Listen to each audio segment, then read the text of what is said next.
안녕하세요. BJBS 시청자 여러분.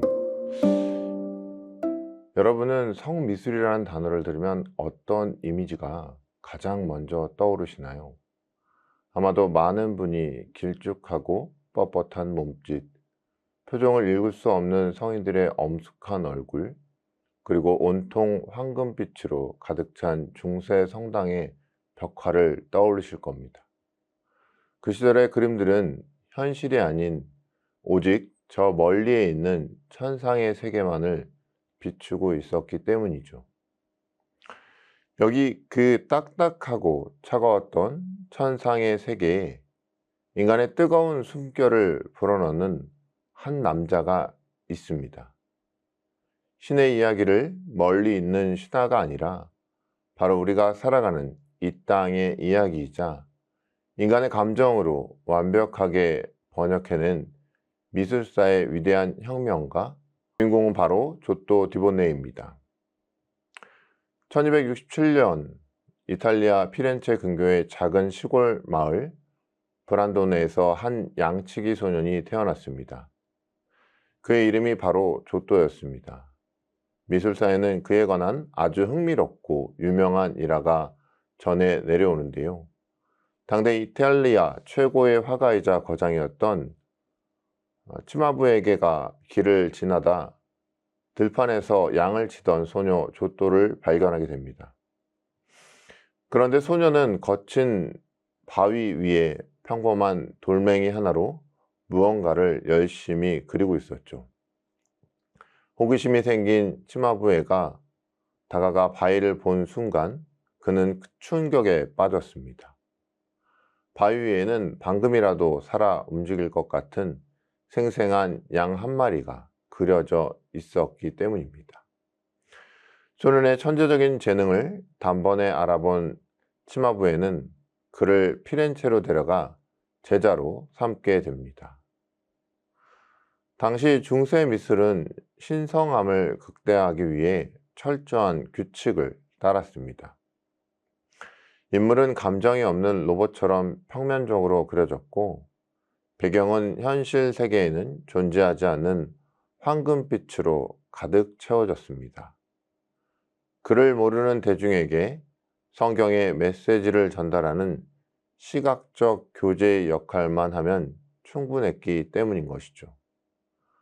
화가가 개성이나 인간적인 감정은 들어설 자리가 없었죠. 하지만 스승의 밑에서 실력을 키운 조또는 근본적인 의문을 품었습니다. 왜 신의 이야기는 우리와 닿을 수 없는 먼 곳에만 있어야 하는가? 조또는 과감하게 중세의 규칙을 깨부수기 시작했습니다. 그는 평평한 벽면 위에 음영을 넣어 인물에게 부피감을 주었고 마치 살아있는 인간처럼 입체적인 신체를 구현해냈습니다. 그리고 무엇보다 인물들의 얼굴에 기쁨과 슬픔, 고통과 절망이라는 인간의 진짜 감정을 새겨 넣었습니다. 신을 천상에서 땅으로, 인간의 세계로 데려온 이 위대한 도약이 바로 르네상스의 예술의 진정한 서망이었습니다. 조또의 천재성과 성미술의 정수를 만날 수 있는 가장 눈부신 공간, 바로 이탈리아 파도바에 위치한 스크로베니 예배당입니다. 사실 이 아름다운 예배당이 지어진 배경에는 인간의 뒤틀린 욕망과 죄책감이 숨어 있습니다. 당대 파도바의 거부였던 엘리코 스크로베니는 고리대금업으로 엄청난 부를 쌓았는데 당시 가톨릭 사회에서 고리대금은 지옥에 떨어질 무거운 죄였습니다.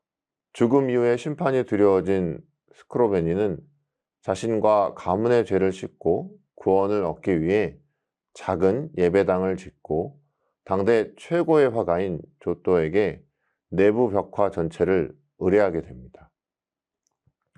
이곳에 문을 열고 들어서는 순간 여러분은 마치 깊고 고요한 밤하늘 아래 서 있는 듯한 기묘하고 압도적인 착각에 빠지게 됩니다.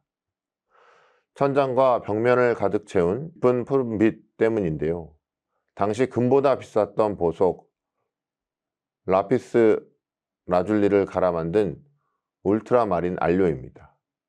조또는 중세의 상징이었던 허무맹랑한 황금빛 배경을 과감히 지워버리고 우리 인간이 매일 바라보는 진짜 하늘의 푸른색을 선택해 예배당을 신성한 우주로 탈바꿈시켰습니다. 이 예배당에 그려진 수많은 예수님의 생애 연작 중에서도 성미술의 역사를 완전히 바꾸고 인류 역사상 최고의 걸작으로 손꼽히는 단 하나의 벽화가 있습니다. 바로 그리스도를 애도함입니다. 십자가에서 막 내려진 예수님의 차짓한 시신을 둘러싸고 그의 죽음을 슬퍼하는 인물들의 통곡이 들리는 듯한 대작입니다.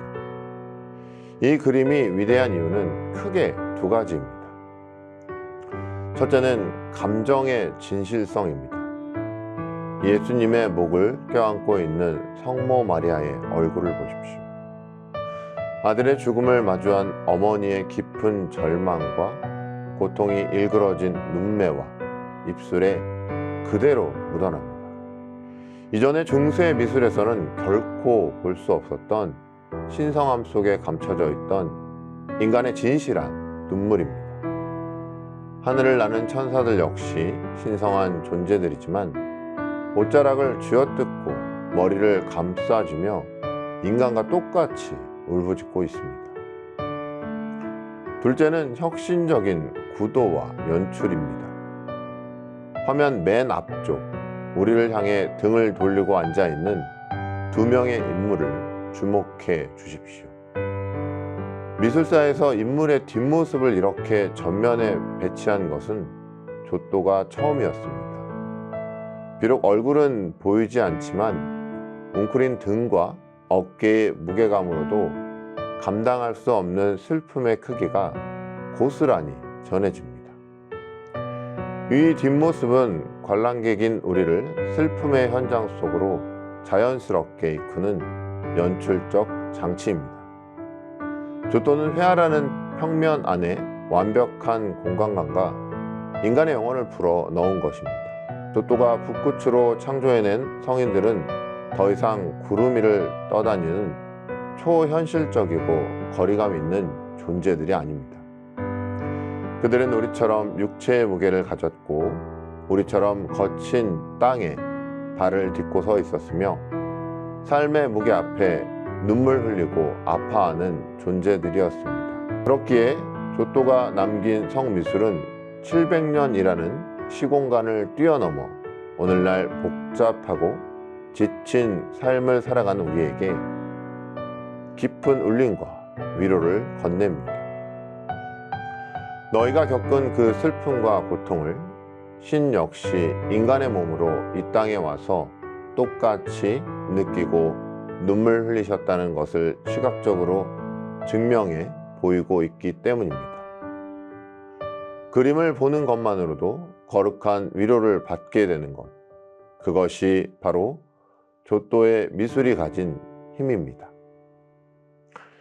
이제 화면을 가득 채운 조또의 부드러운 푸른빛에 우리의 시선과 복잡한 마음을 잠시 맡겨봅시다.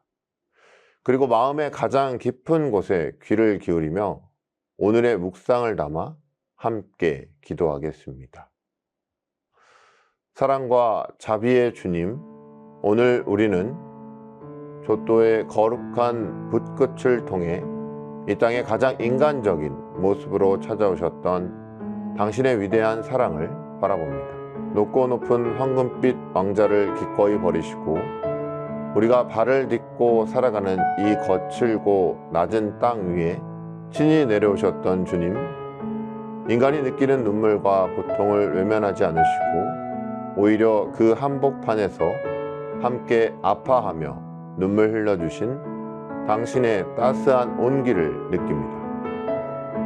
주님, 때로 삶의 여정 속에서 감당하기 힘든 슬픔과 지독한 외로움이 저희의 삶을 덮쳐올 때 차가운 십자가 아래에서 아들의 시신을 안고 오열하던 그 어머니의 찢어지는 마음을 기억하게 하시고 그 슬픔을 외면치 않고 온몸으로 껴안으셨던 당신의 순결한 순환을 기억하게 하소서. 우리가 흘리는 모든 눈물과 아픔이 결국 당신이 펼쳐놓으신 푸른 자비의 하늘 아래 포근히 머물러 있음을 고백합니다. 가장 절망적인 순간에도 우리를 향한 사랑을 멈추지 않으시는 그 크신 신실함을 신뢰하며 저희가 다시 일어서 평화의 길로 걸어가게 하소서. 우리 주 예수 그리스도의 이름으로 비나이다. 아멘.